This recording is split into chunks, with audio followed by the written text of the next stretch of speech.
El Nuevo Testamento y su mundo. Varias influencias dieron forma al mundo del Nuevo Testamento. Considere estos datos. Pese a que los romanos dominaban Palestina, el Nuevo Testamento se escribió en el idioma griego. Jesús era judío, el Mesías, cuya venida se había profetizado en el Antiguo Testamento. Y es que el mundo al que Jesús vino había recibido tres influencias importantes: el poderío romano, la cultura griega y la religión judía. El poderío romano. En Lucas 2:1 se menciona el título que se le daba a los emperadores romanos: César. Pedro hace referencia al emperador romano como el rey. En el tiempo del Nuevo Testamento, el imperio romano se extendía desde el extremo occidental del mar Mediterráneo hasta el río Éufrates en el cercano Oriente. Los romanos dividieron su imperio en provincias, áreas con bases militares, algunas de ellas mencionadas en el Nuevo Testamento, tales como Macedonia, Acaya, Siria, Galacia y Panfilia. El Imperio Romano y su fuerza produjeron unidad política, paz militar, libertad para el comercio y los viajes. Las diversas naciones que Roma conquistó quedaron bajo un solo gobierno. La paz romana se impuso y cesaron las guerras entre esas naciones. A los ciudadanos romanos se les daba una protección especial y podían viajar por todo el imperio sin temor. Los romanos además eran expertos constructores de buenos caminos y sólidos puentes. Mantenían los caminos libres de asaltantes. Conectaron la ciudad de Roma con cada parte del imperio. Desde aquellos días se decía: todos los caminos conducen a Roma. Los mares quedaron libres de piratas. Como nunca antes hubo seguridad, libertad y facilidad para viajar y para las comunicaciones.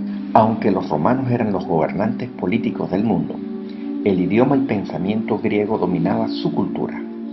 Un idioma, un solo mundo, fue el ambicioso lema de Alejandro el Grande.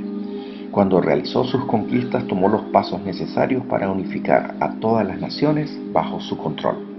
El idioma griego se enseñaba en todo su imperio.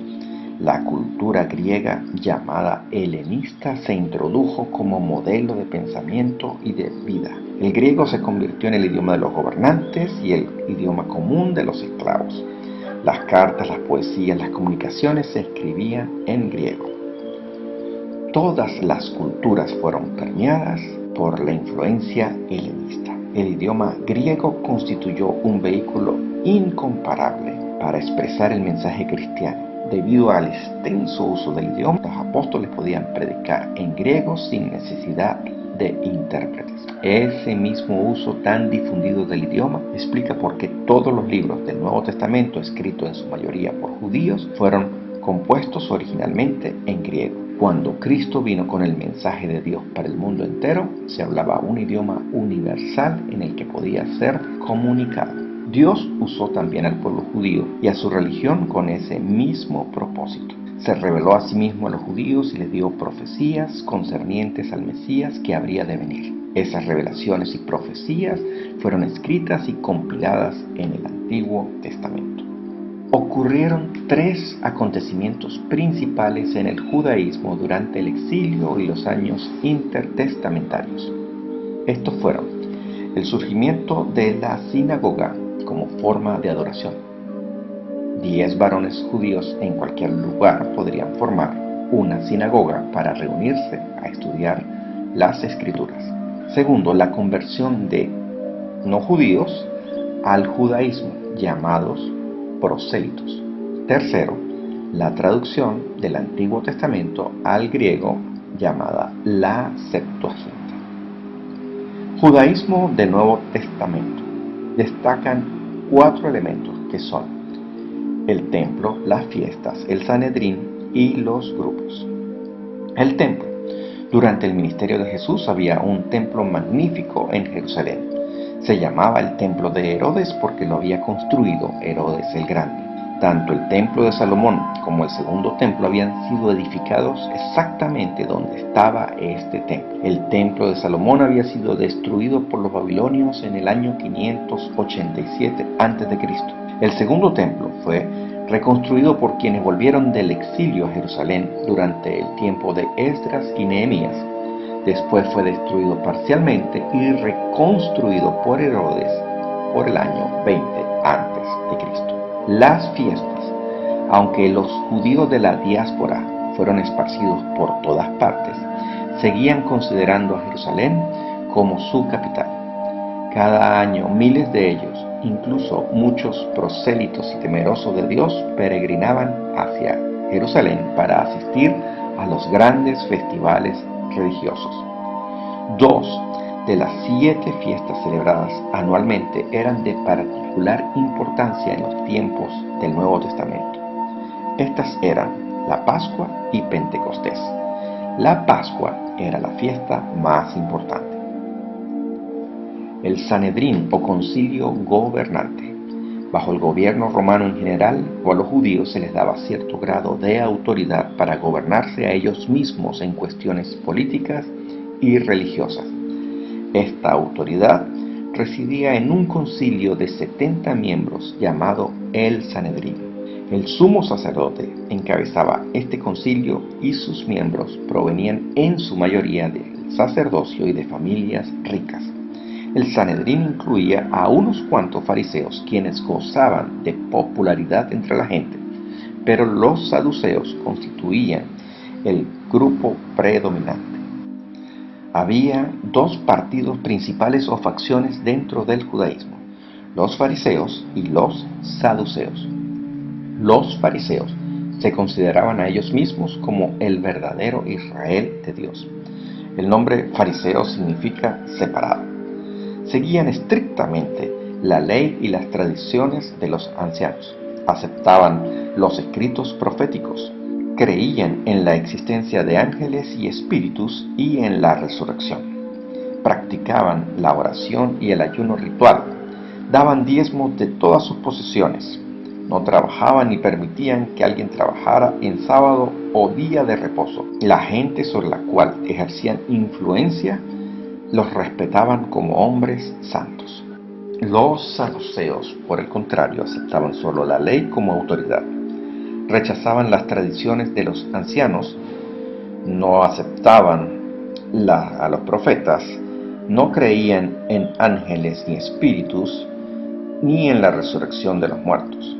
Se inclinaban más a la influencia helenista y estaban más interesados en el sacerdocio, el templo y el poder político. Ya nos hemos familiarizado con el mundo del Nuevo Testamento. Ahora fijemos nuestra atención en el Nuevo Testamento. El Nuevo Testamento tiene 4 clases básicas de contenido: histórico, doctrinal, personal y profético. En los libros históricos se incluyen narraciones de la vida de Cristo y de los comienzos de la Iglesia. Se les llama históricos porque su propósito principal es registrar eventos y ofrecer datos o hechos. En general, los escritos históricos dan información que responde a preguntas como: ¿qué ocurrió? ¿Dónde ocurrió? ¿Cuándo ocurrió? ¿Quién lo hizo? ¿Qué se dijo? ¿Y cuál fue el resultado? Los libros doctrinales eran cartas escritas a ciertos grupos de creyentes. Con frecuencia se referían a problemas específicos que algunos de estos grupos estaban experimentando. Al escribirle a estos creyentes, los autores explicaron grandes verdades acerca de Jesucristo y su obra en favor de ellos. Los autores también describieron la relación de los creyentes con Cristo y cómo deberían vivir como resultado de ella. Además de los libros doctrinales e históricos, están los que llamamos personales o pastorales. Contienen instrucciones para la selección de líderes en la iglesia, administrar cuestiones de la iglesia y consejos personales para los receptores. En general, los libros proféticos de la Biblia son aquellos en los que Dios habla respecto de eventos presentes y futuros. Aunque casi todos los libros del Nuevo Testamento contienen algo de profecía, el libro de Apocalipsis se dedica totalmente a ello. Los libros del Nuevo Testamento fueron escritos por 9 hombres: Mateo, Pedro, Juan, Marcos, Judas, Santiago, Lucas, Pablo y el escritor de Hebreos. Todos eran judíos excepto Lucas. Mateo, Pedro y Juan eran miembros del grupo original de los 12 discípulos. Marcos, Judas y Santiago se habían asociado con los discípulos y formaban parte de la iglesia primitiva. Lucas y Pablo conocieron a quienes habían sido testigos del ministerio y la vida terrenal de Jesús. En el Nuevo Testamento los libros se agrupan de acuerdo con su contenido, es decir, los libros históricos van primero, luego los doctrinales y personales y finalmente los proféticos. Sin embargo, no los estudiaremos en este orden, sino en su secuencia cronológica. Esto significa que los estudiaremos de acuerdo con los años específicos de la historia que tratan. La vida y ministerio de Jesús, del año 6 a.C. hasta el 29 después de Cristo, abarca los libros de Mateo, Marcos, Lucas y Juan. En segundo lugar, el comienzo y crecimiento de la iglesia, del año 30 después de Cristo al 60, abarca los libros de Hechos, Santiago, Gálatas, Tesalonicenses, Corintios, Romanos, Colosenses, Efesios, Filemón y Filipenses. Y en tercer lugar, el continuo crecimiento y persecución de la iglesia, desde el año 60 hasta el 95, son las cartas de Timoteo, Tito, Pedro, Judas, Juan, la carta de Hebreos y el Apocalipsis.